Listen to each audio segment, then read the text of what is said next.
أعوذ بالله من الشيطان الرجيم بسم الله الرحمن الرحيم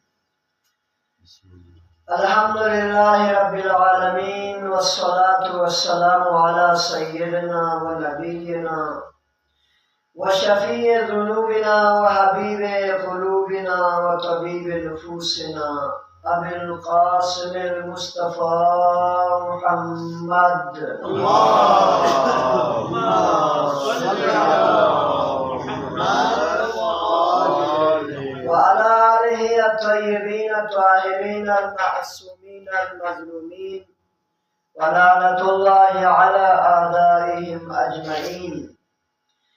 رب اشرح لي صدري ويسر لي أمري واحلل عقدة من لساني يفقهوا قولي. أما بعد فقد قال معصوم عليه الصلاة والسلام: اللهم اجعل سعي فيه مشكورا وذنبي فيه مغفورا وعملي فيه مقبولا وعيبي فيه مستورا یا اسمع السامعین. محترم مومنین ذوال احترام، ہماری جو گفتگو ہے وہ ماہ مبارک رمضان کے یومیہ دعاؤں کے سلسلے میں جاری ہے. آج کی اس دعا میں امام معصوم نے اپنے پروردگار سے جو چیز طلب کی ہے وہ آپ کی خدمت میں عرض کر رہا ہوں. ان میں سب سے پہلی چیز یہ ہے کہ اللہم اجعل سعی مشکورا، اللہم اجعل سعی فیہ مشکورا. خدایا اس مبارک مہینے کے اندر ہماری سعی اور تلاش کو، ہماری جد و جہد کو جو تیری راہ میں تیری رضا کے لیے تیری اطاعت کی خاطر ہم نے انجام دی ہے، اسے اپنی درگاہ میں کیا کریں؟ قبول فرمائیں. ہم مثال کے طور پر رمضان المبارک کے آغاز سے لے کر آخر رمضان مبارک تک راتوں میں جاگتے ہیں بہت سارے بندے، اور سحری کے وقت اٹھتے ہیں اور کم خوابی کا مسئلہ پیش آتا ہے، بھوک پیاس کو برداشت کرتے ہیں، نمازیں روزے اور اس طرح کی ساری چیزیں رکھتے ہیں. کیوں؟ کیونکہ یہ ہماری ایک صحیح ہے، ہماری کوشش ہے خدا متعال کی ذات کو راضی کرنے کے لیے. لیکن ایک المیہ یہ ہے کہ مثال ہم بھوک اور پیاس کو برداشت تو کریں، نیند کی کمی کو تحمل تو کرے، لیکن اگر یہ قبول نہ ہو یہ تو بہت بڑا مسئلہ ہے، بہت بڑا ایشو ہے. اس کے لیے ہمیں کیا کرنا ہے؟ آخر کیوں قبول نہ ہو؟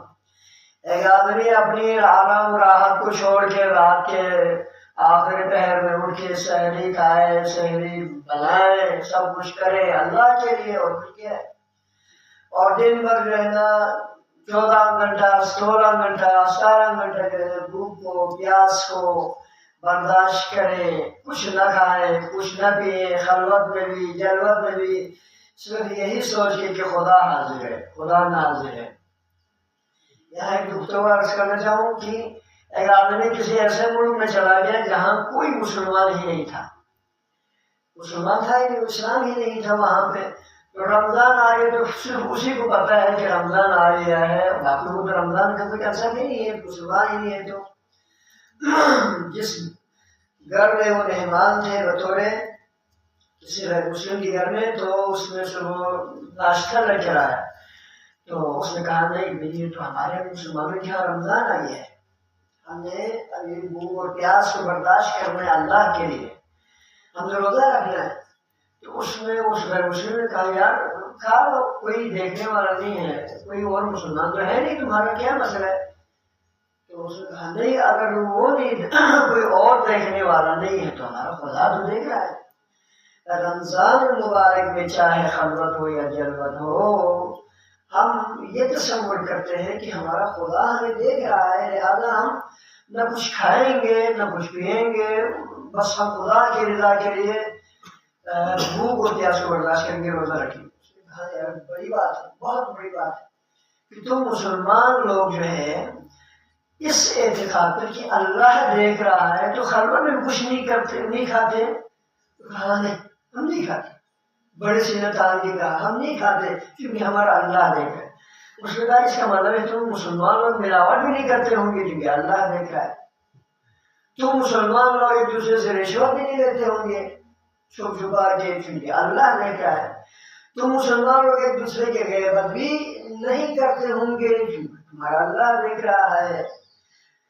تم مسلمان لوگ مثال کے طور پر کوئی چھپا کے گناہ بھی نہیں کرتے ہوں گے کیونکہ اللہ دیکھ رہا ہے. اس نے لمبی چوڑی پھر سنا دی. اس کے رونگٹے کھڑے ہو گئے یار بات تو اس نے زمین جھنجھوڑ دیا. اب تو فقط ماہ مبارک رمضان میں اللہ دیکھ رہا ہے کہ کھاتے پیتے نہیں ہے، بلکہ ہمیں ہر حال میں، ہر مہینے میں، ہر زمان و مکان میں اس چیز کا خیال رکھنا چاہیے کہ ہمارا پروردگار ہے. ہم جھوٹ بولتے ہیں تو ہمیں اس چیز کا احساس نہیں ہوتا کہ ہمارا خدا دیکھ رہا ہے.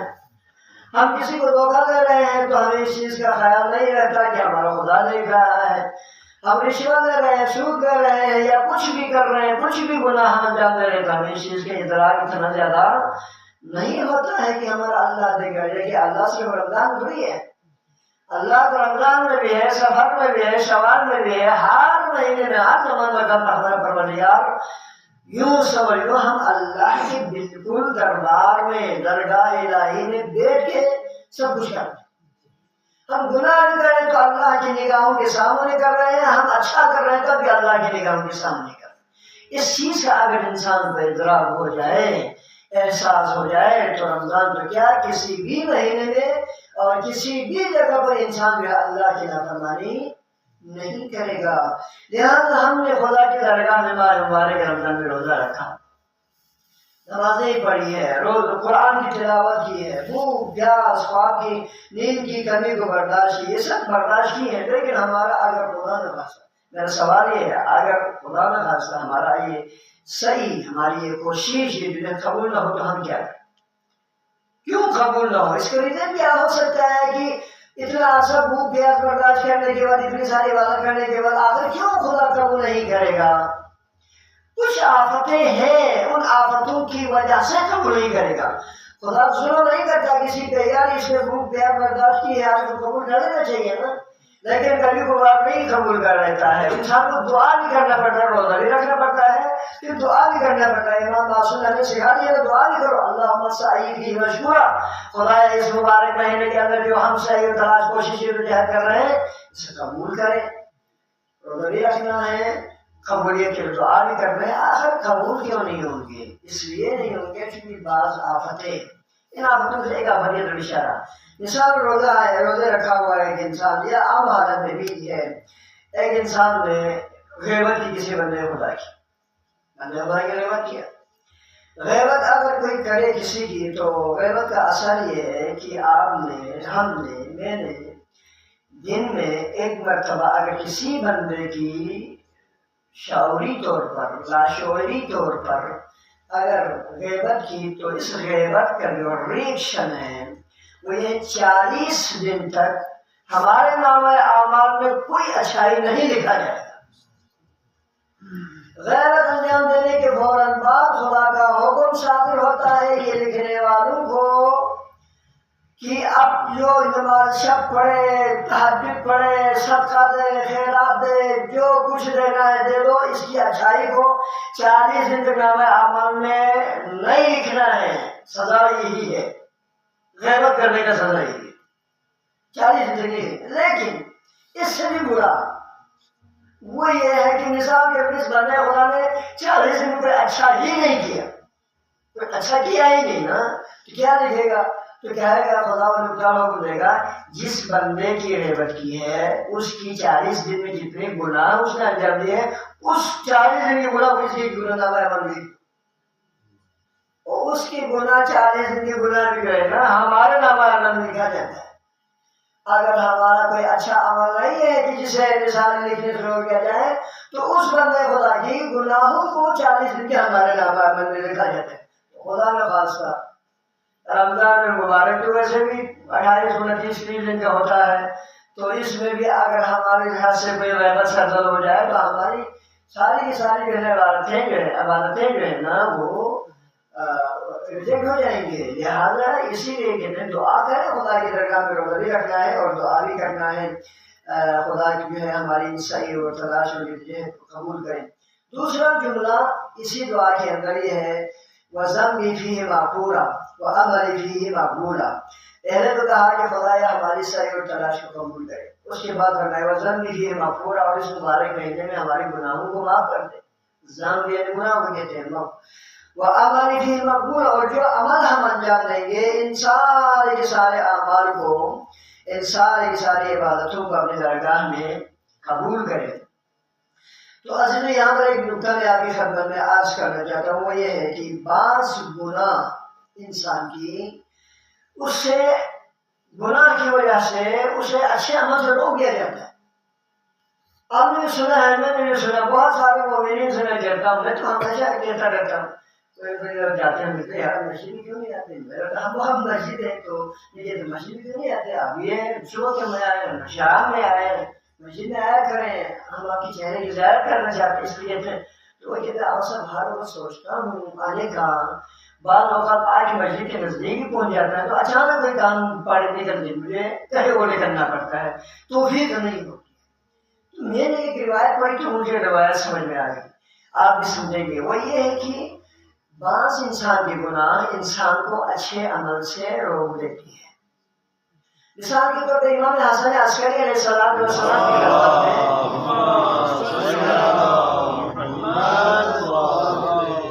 میں ایک بندہ خدا آیا، آنے کے بعد اس نے کہا کہ مولا دل بہت چاہتا ہے نماز تہجد پڑھنے کو، رات کو بڑا پلاننگ بناتا ہوں کہ جانماز بھی کونے میں شامل کر دیتا ہوں، قرآن بھی رکھ دیتا ہوں، مفاتیح بھی رکھ دیتا ہوں، وضو کے لیے پانی بھی تیار ہوتا ہے، میرا پورا کی پورا پلاننگ ہے، ارادہ ہے، ذہن بنا ہوا ہوتا ہے کہ آج رات سے میں نے نماز تہجد پڑھنا ہے۔ لیکن مولا کیا کریں گے، نہ صبح بہت دیر سے نیند سے جاگ جاتا ہوں تو مجھے جو ہے نا تہجد پڑھنے کی توفیق ہوتی ہی نہیں ہے۔ ساری کوششوں کے باوجود مجھے ایسا لگتا ہے جیسے کہ کوئی مجھے کھینچ کے بستر میں بڑھا کے رکھ دیتا ہے، مت جاؤ مت اٹھو، ایسے دبا کے رکھتے ہیں کہ مجھے اٹھنا ہی نہیں ہوتا۔ امام حسن عسکری نے کیا فرمایا، تمہاری گناہ جو ہے تمہارے اچھے عمل سے روک رہی ہے، تم اس گناہ سے معافی کے لیے جو تمہیں اچھے عمل سے روکے، اس گناہ کی مغفرت کے لیے استغفار کیا کرو خدا کی درگاہ میں۔ پروردگار ان گناہوں کمیل میں ہے، آپ لوگوں نے پڑھا ہوگا، پروردگار ان گناہوں کو معاف کر دیں کہ جن کی وجہ سے بلائیں نازل ہوتی ہے، پروردگار ان گناہوں کو معاف کر دیں جن کی وجہ سے اچھے عمل سے ہم محروم ہو جاتے ہیں۔ امام علی علیہ السلام کو میں نے صاحب کو بتایا، یہ مطلب امام حسن عسکری کے پاس آ کے یہی شکایت کی، امام نے بتایا تمہاری گناہوں کی وجہ سے تمہیں اچھے عمل سے روک دیا جا رہا ہے، لہٰذا تم ان گناہوں کی مغفرت کے لیے استغفار کثرت سے کیا کرو، تاکہ جو ہے تم جو ہے وہ گناہ تاکہ تم اچھے عمل انجام دے سکو۔ بہت سارے لوگ ہم نے دیکھا ہے کہ ہاتھ جیب میں ڈال دیتے ہیں کچھ کسی کو کچھ دینے کے لیے، تو پھر ہاتھ خالی واپس آ جاتے ہیں، تو اس کے اندر یار کیا ہو گیا، تم کچھ سوچ کے لیے ہاتھ اندر لیا تھا واپس، تو کچھ کسی کو کچھ دینے کا دے رہا یار آپ سوچا تھا دینے کے، اچانک کچھ اور نہیں کیا، تو کیا ہے یہ ہے کہ اس کو اچھے عمل سے، خیرات دینے سے، صدقات دینے سے، مسجد آنے سے، نماز تہجد پڑھنے سے، اچھی بات کرنے سے گناہ جو ہے اس کو روکتی ہے، لہٰذا جو ان چیزوں سے بھی استغفار کرنا ہے۔ بس آخری نقطہ آج کا نظام تمام کریں، اس دعا کے اینڈ میں ایک اور خوبصورت دعا ہے، وہ دعا وہ امام معصوم نے یہ کی ہے کہ وَأَيْدِي فِيهِ مَسْتُورًا، پروردگار میں بڑا عیبدار آدمی ہوں، میں بڑا جو ہے نا گناہ گار آدمی ہوں کہ آپ جو ہے ستار العیوب ہیں، پردہ کرنے والے ہیں، عیوب کو چھپانے والے ہیں، میری عیوب کو آپ چھپا دیں۔ فرماتے ہیں کہ اگر انسان کے، یہ ہم یہاں بیٹھے ہوئے ہمارے عیوب کو خدا ایک لمحے کے میں ایک دوسرے کے اوپر آیا کر دیں، خدا کہے میں تھوڑی دیر ستار العیوبیت سے تھوڑا سا ستاریت سے تھوڑا ہٹ جاتا ہوں، ایک دوسرے کو تمہارے ایک دکھانا شروع کروں گا، تو کہتے ہیں ایک دوسرے کے جنازے میں جانے کے لیے تیار نہیں ہوں گے، جنازے تک بھی جانے کے تیار نہیں ہوں گے۔ اس طرح لوگوں کی جو ہے نا عیب جو ہے وہ عیاں ہو جائے، تبھی تو خدا متعال ہر کسی کے عیب کو چھپا کے رکھے۔ لہٰذا جو ہے نا عزیزان گرامی، ایک کو چھپانے کے ضروری ہے، دوسرے کے عیوب کو چھپانا جو ضروری ہے، یہ صفت الہی ہے۔ اس اوصاف الہی کو، صفت الہی کو اپنے اندر پیدا کرنے کی کوشش کریں۔ امام معصوم نے تو خدا سے دعا کی ہے، وَعَيْبْ فِيهِ مَسْتُورًا، پروردگار ہمارے عیوب کو، ہمارے عیب کو آپ چھپا لیں۔ ایک آدمی جو ہے بزرگ، کسی حاتم نام کے ایک آدمی کے پاس ایک سوال کرنے کے چلا گیا، نام تمام حاتم نام کے ایک آدمی کے پاس ایک بندہ سوال کرنے کے چلا گیا، کچھ پوچھنے کے لیے۔ تو حاتم جو ہے نا بڑا، وہ والا حاتم تائی والا حاتم نہیں ہے، یہ کوئی اور حاتم ہے۔ اس حاتم کے پاس ایک سوال پوچھنے کے چلا گیا، تو گفتگو کر رہے تھے، اچانک اس کے جو ہے نا وجود سے، سوال کرنے والے کے وجود سے جو ہے نا وہ بعد میں نا سمجھ آ رہے آپ کو، ہوا خارج ہو، بولے تو نہیں سمجھے، تو میرے ساتھ تکلیف ہے نا، تو محفل میں مجلس میں کہیں پر بھی انسان کی اختیار تھوڑی ہوتی ہے، ہوا خارج ہو گئی، وہ تھوڑا سا احساس سے شرمندگی کرنے لگا۔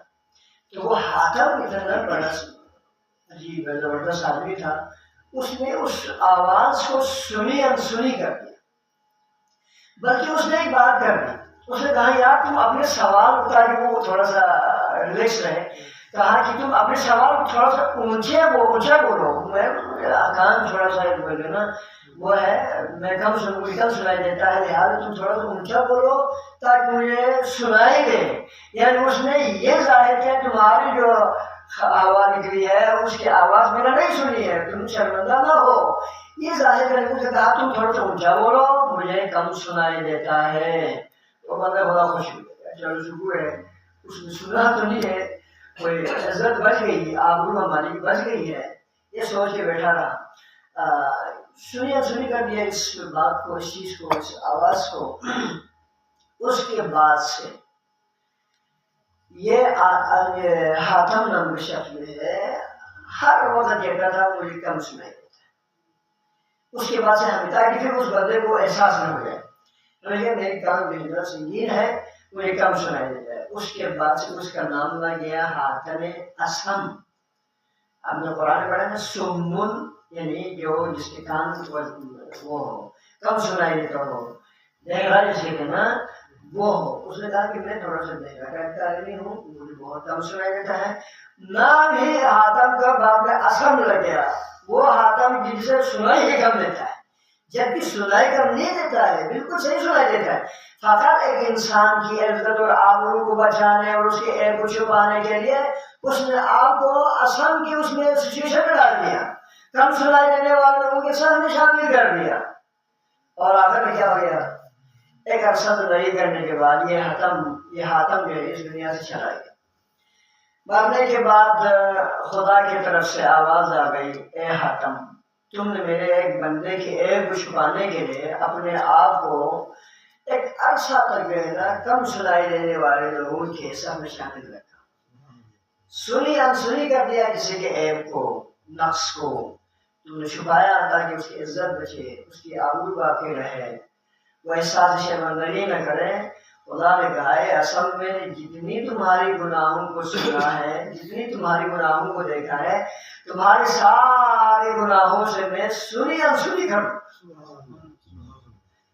حاتم اصل کی پوری زندگی کے گناہوں کو خدا بند متعال کے ساتھ کالعدم کرا دیا۔ بھائی اس نے اتنی بڑی جو ہے انسان کی عزت بچانے کے لیے قربانی دی ہے، تو پھر میں تو رحمان رحیم ہوں، میں تو ستار اور عیوب ہوں، میں کیوں اس کے گناہوں کے اوپر کام کروں؟ میں بھی جو ہے سنی انسنی کر لوں گا، اور ایسا کروں گا جیسے اس کی دیکھی ہوئی گناہوں کو بھی اندیکھا کروں گا، نہیں دیکھا بہرحال کا عدم کا سارے گناہوں کو۔ تو آج لوگ مجھے اور آپ کو خدا کی درگاہ میں جو ہے نا کیا کرنا ہے، ستار اور عیوبیت کو جو ہے جو خدا کی اوصاف میں سے ایک عظیم صفت ہے اپنے اندر پیدا کرنا۔ پروردگار نے حق اہل بیت اطہار علیہ السلام ہماری تمام عبادتوں کو جو ماہ مبارک رمضان میں ہم انجام دے رہے ہیں اپنی درگاہ عالیہ میں قبول فرما۔ پروردگار پریشان حال مومنین کی پریشانی کو دور فرما۔ پروردگار ہمارے جو ہے تمام نیکیوں کو اپنی درگاہ عالیہ میں مستجاب فرما۔ پروردگار تیری بندگی کرنے، اطاعت کرنے، عبادت کرنے کی ہم سب کو توفیق عنایت فرما۔ آئندہ سال میں اسی ماہ مبارک رمضان میں صحت اور سلامتی کے ساتھ باعزت زندگی کے ساتھ تیری عبادت کرنے، اطاعت کرنے، تیرے راہ میں انفاق کرنے کے ہم سب کو توفیق عنایت فرما۔ جتنے مومنین و مومنات متعلق ہم مومنین کے متعلقین میں سے اس دنیا سے چلے گئے سب کو غریب رحمت فرما۔ رحم اللہ من یقرأ الفاتحہ۔